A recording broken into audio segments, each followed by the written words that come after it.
Sou mesmo, rapaz, de Paraná para Minas Gerais, Thiagão. Máximo respeito, um prazer te conhecer pessoalmente, porque eu já te ouvi demais, cara. Aqui, Thiago. É Thiagão, né?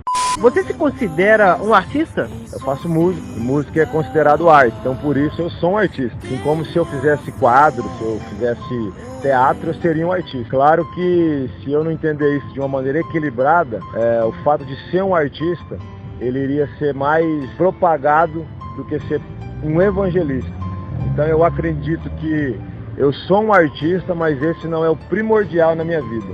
Hoje eu tenho uma vida para cumprir uma missão. E dentro dessa missão eu vou usar características, talentos e as instrumentalidades que eu posso usar para potencializar essa missão. Então eu sou alguém que faz missão e por ser um artista eu uso a arte para potencializar a missão. Oh, representou. Thiago, assim, acerca de preconceito tá em todo lugar, cara. E é uma hipocrisia a gente dizer que não existe preconceito dentro de nós, né? E existe até da igreja, né? E assim, sobre música secular, cara, é uma coisa que nós que somos artistas, às vezes a gente entra no estúdio, escuta um arranjo de música secular, etc. Como que é isso pra você? Você acha que o cristão ainda pode ouvir música secular ou não pode? Eu vou trabalhar da seguinte maneira. Eu tenho um entendimento que algumas coisas me fazem mal. Toda vez que alguém é influenciado por alguma coisa, é porque aquela pessoa de alguma maneira se sentiu forte o suficiente para consumir essa alguma coisa. Eu entendo que eu sou inclinado à minha natureza humana. Então se eu escuto músicas que favorecem a ostentação, hoje nós temos músicas que mulheres falam sobre traição, homens falam sobre traição. Então o barato não é nem ser o lance de secular ou gospel, é o fato de você entender se aquela música que você está consumindo faz algum mal para você. Então eu tomo cuidado com o tipo de música que eu escuto para que aquilo não ocupe a minha mente, de maneira que aquilo possa fazer eu pelo menos ter o desejo de compactuar com aquilo que aquela música diz. Então a música é algo muito forte. Se a pessoa não tem uma personalidade formada, ela com certeza ela vai ser moldada por aquilo que ela recebe, inclusive pela música. Então o meu conselho, trazendo algo particular meu, é tomar cuidado com aquilo que a gente ouve, com aquilo que a gente lê, com aquilo que a gente assiste, porque isso de alguma maneira influencia a gente. E eu só tenho a oferecer aquilo que eu possuo. Então se eu só possuo conteúdo danoso, eu vou oferecer dano a alguém, porque a única coisa que eu tenho para compartilhar é esse conteúdo danoso. Então eu procuro encher a minha mente com aquilo que não vai me afastar de Cristo, da minha missão, de valores a respeito de família, trabalho, enfim. Não é questão de ser música secular ou gospel, é questão de encontrar esse entendimento. Que sentimento essa música me gera? Que bem ou que mal ela está me fazendo? O que eu perco se eu ouvir? E o que eu ganho se eu ouvir? Então, tendo esse entendimento, cada um vai saber até que ponto pode ir ou até que ponto não deve ir. Muito bom. Aqui, ano passado, eu acompanhei, você pode me corrigir se eu estiver errado, no período das eleições ali para a presidência, né? Saiu uma nota de alguns rappers e artistas que haviam votado no Bolsonaro, né? E o seu nome estava citado lá, cara. Ainda reforçando sobre preconceito, nós percebemos que o nosso povo também é preconceituoso, o pessoal da cultura hip hop nem se fala.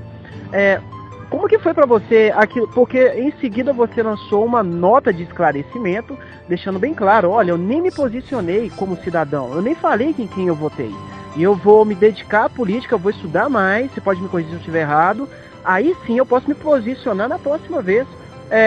Eu achei aquilo injusto, honestamente, eu acompanhei. Como que foi aquilo ali pra você? Eu já não voto faz umas 4 eleições. Eu não digo isso com orgulho, porque eu queria usufruir desse direito do cidadão, mas por ter tido um problema com a justiça, até a eleição passada eu tinha um problema com o meu título. E a partir da próxima eleição eu já estou liberado para votar, enfim. E, portanto, eu não votei, nem nele, nem em ninguém, né? Eu acredito que nós poderíamos usar o nosso tempo para informar o pessoal que nos segue com algo que agrega valor, cara, que faz diferença, sabe?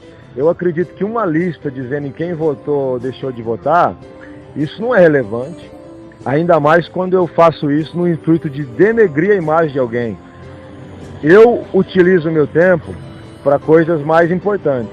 Eu não tenho tempo, eu posso dizer felizmente, talvez para alguns infelizmente, para ficar vigiando a vida dos outros, em quem as pessoas votam ou deixam de votar, enfim, e algumas outras coisas que não são relevantes, nem algo que eu vejo como primordial a ser falado na rede social. A rede social tem uma força muito grande, então eu procuro administrar essas pessoas, administrar a força que eu tenho através dessas mídias, de alguma maneira direcionar quando acho necessário, levar as pessoas a uma reflexão quando eu acho ser necessário, mas jamais para ficar publicando inverdade, ou até mesmo procurando motivo para denegrir a imagem de alguém que ainda assim é do mesmo movimento que o meu. Eu acredito que dentro de um exército, as pessoas que procuram atirar nos próprios soldados não entendeu o que é caminhar em comunidade, caminhar em conjunto, e ficam procurando talvez motivos para de alguma maneira aparecer. Alguns aparecem pelo talento, pela correria, pela perseverança, outros aparecem pela polêmica, por intriga. Então eu não sei o que leva pessoas a publicarem verdades, ou até mesmo verdades que são irrelevantes, mas que pronunciam para de alguma maneira querer prejudicar alguém. A verdade é que eu não votei, se eu tivesse votado também é um direito meu, e acredito que as pessoas poderiam utilizar o tempo delas para, de alguma maneira, já que estão reclamando da nossa política, seja da passada ou da que está aqui, de alguma maneira fazer a parte delas, sair do sofá, sair da frente da rede social e ir para a vida real, fazer alguma coisa. Estive ali acompanhando o seu trabalho, ao vivo ali, vendo ali, fiquei encantado. Eu vi que já não existe mais uma preocupação em só cantar, mas também de comunicar para as pessoas o que a sua música significa. Você defendia muito a ideia de rap gangster. Qual que é o conceito que você tem sobre isso hoje? A música, né, ela de alguma maneira ela expõe uma verdade que a gente tem, principalmente o rap, que é uma música onde dificilmente um cara aceita uma composição de alguém, então ele quer colocar a sua verdade ali. Lá no início da nossa caminhada, em 2004, éramos do Paraná, sou do Paraná ainda, mas estávamos no Paraná, e a gente viu que a nossa realidade violenta era diferente da realidade dos grandes rappers, por exemplo, de São Paulo, das grandes capitais, enfim.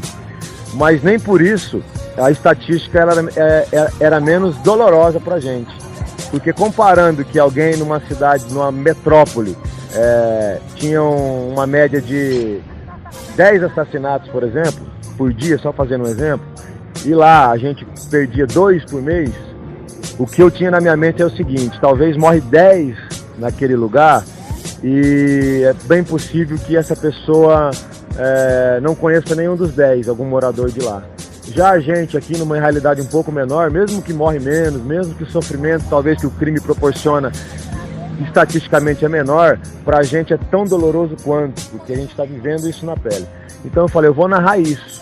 De alguma maneira, aquilo foi me levando para cada vez mais perto disso. Então, eu não fui um cara que se envolveu no crime e depois começou a cantar rap. Eu comecei a cantar rap e de alguma maneira, aquilo eu com a minha responsabilidade, eu não sou uma vítima nem um coitado, eu fui sendo impulsionado por mim mesmo, me inserir no mundo do crime. E a partir desse momento, eu fui tendo mais embasamento para as minhas músicas. Então ela foi sendo cada vez mais real dentro do nosso padrão de crime. E aí eu fui percebendo que a música ela influencia as pessoas, porque a rapaziada chegava até mim dizendo, a gente escutou aquela música sua e foi fazer uma fita, foi fazer isso, foi fazer aquilo. E de alguma maneira eu gostava daquilo. Por quê? Porque a minha intenção era justamente isso. Mas o tempo foi passando, a maturidade, o sofrimento do crime, a família sofrendo. No meu caso, tem um relacionamento com Cristo e os valores foram sendo totalmente renovados dentro de mim.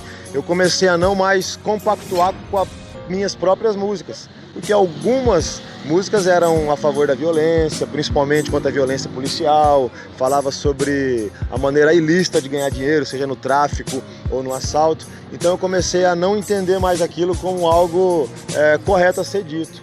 Eu fiquei pensando, poxa vida, eu estou falando para o filho de alguém fazer algumas coisas, mas eu não gostaria que a minha filha fizesse isso. Então eu estou sendo talvez um covarde.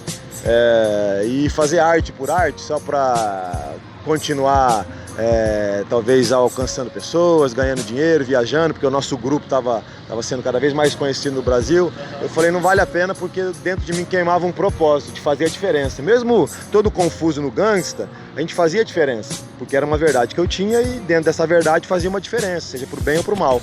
Então eu fui amadurecendo a ideia de abandonar a música, porque eu entendia que eu não poderia mais cantar aquilo que já não era mais a minha verdade. Então parei, depois de um tempo, eu entendi que como a minha música influenciava jovens, ela poderia continuar influenciando, mas desta vez com a outra verdade que eu tenho dentro de mim, que é apontar para um caminho totalmente contrário. Então eu acredito que a música dentro da minha vida sempre foi algo que fez parte do meu momento, algo que eu acreditei, algo dentro de uma verdade. Olha, eu vi que não é fácil terminar uma apresentação e vir aqui, né? Eu agradeço demais pela sua atenção, certo? Eu queria que você fechasse essa parte aqui dando um salve para todo mundo e é nóis. Amém. Deus abençoe. Às vezes a falta de atenção ela vai existir. E seja minha ou de alguém, o que muda a minha maneira de viver é sempre olhar o mundo da melhor maneira possível. Ou seja, eu posso escolher olhar para alguém que fez algo diferente do que eu pensei que esse alguém faria e olhar isso com o olho mau.